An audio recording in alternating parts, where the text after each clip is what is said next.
For as long as we have been human, we have looked up at the night sky.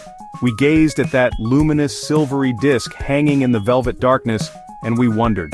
What was it? Was it a god, a lantern, another world? Every culture across every continent told stories about the moon. It was a constant companion in our collective imagination, a silent witness to our entire history.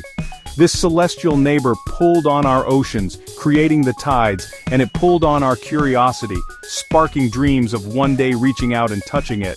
The idea of traveling to the moon wasn't just a scientific goal, it was the ultimate expression of a desire woven into the very fabric of our species' consciousness. This ancient yearning to explore, to go beyond the horizon, is one of our most powerful driving forces. It's what led our ancestors to cross oceans and continents, to climb the highest mountains and to map every corner of our own world. With the Earth largely explored, it was only natural that we would turn our gaze upward to the next great frontier. The moon represented the ultimate untouchable destination. To go there would be to transcend our earthly bonds, to prove that nothing was truly impossible for a species with enough courage, ingenuity, and a relentless drive to know what lies just beyond our reach. It was the next logical step in our great journey of discovery.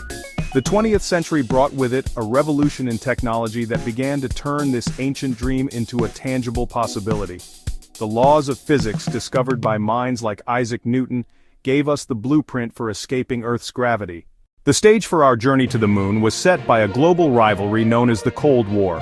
Two superpowers, the United States and the Soviet Union, competed for influence and technological supremacy across the globe. This competition extended beyond Earth into the vast, empty arena of space.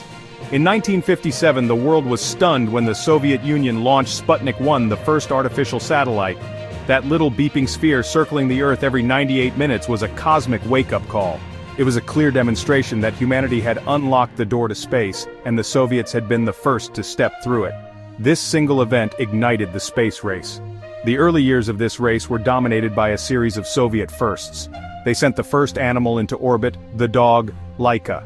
Then, in April 1961, they achieved the ultimate triumph. Cosmonaut Yuri Gagarin became the first human to journey into space and orbit the Earth. He saw our planet as no one had before, a beautiful blue marble suspended in the blackness.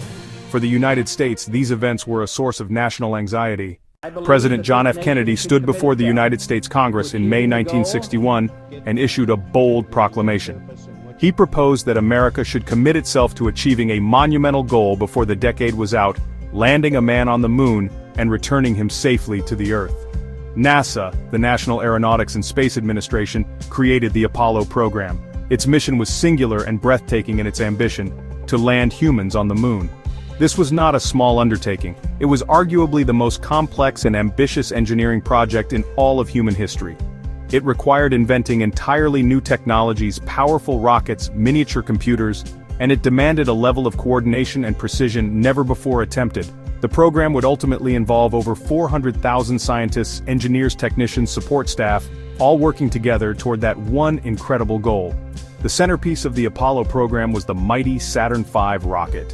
To this day, it remains the most powerful rocket ever successfully flown. Standing taller than a 36-story building, it was a masterpiece of engineering and sent them on a 240,000-mile journey to the moon. And the dangers were tragically realized on January 27, 1967. The crew of what was to be the first manned Apollo mission, Gus Grissom, Ed White, Roger Chaffee, were inside their command module, atop an unfueled rocket at Cape Kennedy. They were conducting a routine launch rehearsal, a plugs-out test to see if the spacecraft could operate on its own internal power. The cabin was sealed and filled with a pure oxygen atmosphere, pressurized to be slightly higher than the air outside. Suddenly a spark, likely from a frayed wire, ignited the oxygen-rich environment. Fire spread with terrifying speed inside the cramped capsule. The astronauts struggled to open the complex inward opening hatch, but the intense pressure from the fire sealed it shut, making escape impossible. Within seconds, the three men perished in the inferno. A thorough investigation revealed numerous design flaws, flammable materials used throughout the cabin. The hatch was redesigned to open outward in less than 5 seconds. The tragedy forged a new and powerful culture of safety within NASA. The sacrifice of Grissom, White, and Chaffee was not in vain. It transformed the Apollo program, making the spacecraft safer and ultimately ensuring that future crews could succeed in their journey to the moon. The comeback began in October 1968 with Apollo 7. This mission was the first crewed flight of the redesigned Apollo Command and Service Module. Its primary goal was to test the spacecraft in the relative safety of Earth orbit. For 11 days they put the ship through its paces. The mission was a resounding success, proving the redesigned craft was spaceworthy and reliable. With the spacecraft proven, NASA was ready for an incredibly bold next step. Originally, the plan was to test the lunar module in Earth orbit. Faced with intelligence about a possible Soviet circumlunar flight, NASA made a daring decision. They would send Apollo 8 all the way to the moon without the lunar module. In December 1968, Frank Borman, Jim Lovell, William Anders became the first humans to leave Earth's gravity and journey to another celestial body. On Christmas Eve, the spacecraft slipped into lunar orbit. For the first time, humans saw the far side of the moon. William Anders captured Earthrise, an iconic photograph. It showed Earth as a small, fragile blue and white marble in black space. The crew read from the Book of Genesis to a global audience on that Christmas Eve. On July 16, 1969, the world held its breath. The colossal Saturn V rocket, carrying the Apollo 11 mission, stood ready on the launch pad at Kennedy Space Center. Inside the command module at its very tip were 3 astronauts: Neil Armstrong, Buzz Aldrin, Michael Collins. At 9:32 a.m. the 5 F-1 engines ignited and the rocket began its slow, majestic ascent, shaking the very ground for miles around. It climbed into the sky on a pillar of fire and smoke, carrying the hopes of a planet with it. For 4 days the crew journeyed across the black, silent void that separates the Earth from the moon, their spacecraft a tiny speck of life in the vast emptiness of the cosmos. On July 20th, the crucial moment arrived. They undocked from the command module Columbia. Armstrong and Aldrin began their powered descent toward the lunar surface, a region known as the Sea of Tranquility. As they neared the surface, program alarms began to sound in the cockpit. With fuel running critically low, Armstrong skillfully flew the craft horizontally, searching for a clearer spot. With less than 30 seconds of fuel remaining, he gently set the Eagle down on the dusty lunar plain. A moment of silence followed, broken by Armstrong's calm voice transmitting across 240,000 miles of space. "Houston Tranquility Base here. The Eagle has landed." The crew of Apollo 11 were 3 of the most highly trained and capable individuals on the planet, each selected for their unique skills and calm demeanor under pressure. The commander of the mission was Neil Armstrong, a former naval aviator and test pilot. He was known for his quiet, humble nature and his extraordinary piloting skills. He was the engineer's astronaut, a man who understood the machinery he was flying on an intuitive level.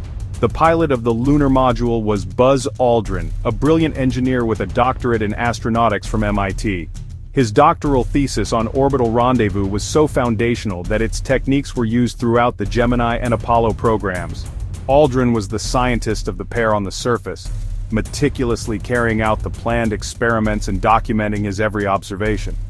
While Armstrong took the first step, Aldrin followed him onto the surface just minutes later, becoming the second human to walk on the moon. While Armstrong and Aldrin were making history on the lunar surface, Michael Collins was undertaking a task that was just as crucial and in many ways lonelier. He was the pilot of the command module Columbia.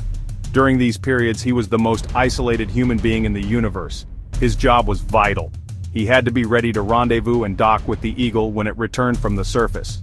The teamwork and trust among these 3 men were absolute. He felt he was an integral part of the team, a vital link in the chain that connected Tranquility Base to planet Earth. While Apollo 11 was the famous first step, the missions that followed were where the real scientific exploration of the moon began. The goal shifted from simply getting there to truly understanding our celestial neighbor. Apollo 12 launched 4 months later in November 1969 and executed a pinpoint landing next to Surveyor 3. Exploration carries risk. Apollo 13's April 1970 mission proved that. The planned landing became a desperate fight for survival. 2 days in, an oxygen tank exploded in the service module, crippling the spacecraft. The lunar landing was aborted. The lunar module Aquarius became a lifeboat. Their safe return was hailed as a triumph of ingenuity, a successful failure. Apollo 15, Apollo 16, Apollo 17 marked the program's peak. These longer missions stayed on the moon for up to 3 days. The lunar roving vehicle, an electric rover, let astronauts travel miles from base. Astronauts acted as field geologists. Apollo 17 in December 1972 was the last mission. Commander Eugene Cernan climbed the ladder for the final time, leaving the last human footprints on the moon in the 20th century. The Apollo program was far more than just a series of missions to plant a flag on the moon. It was a catalyst for technological innovation that has profoundly shaped the world we live in today. The need to solve the immense challenges of space travel led to countless inventions and advancements.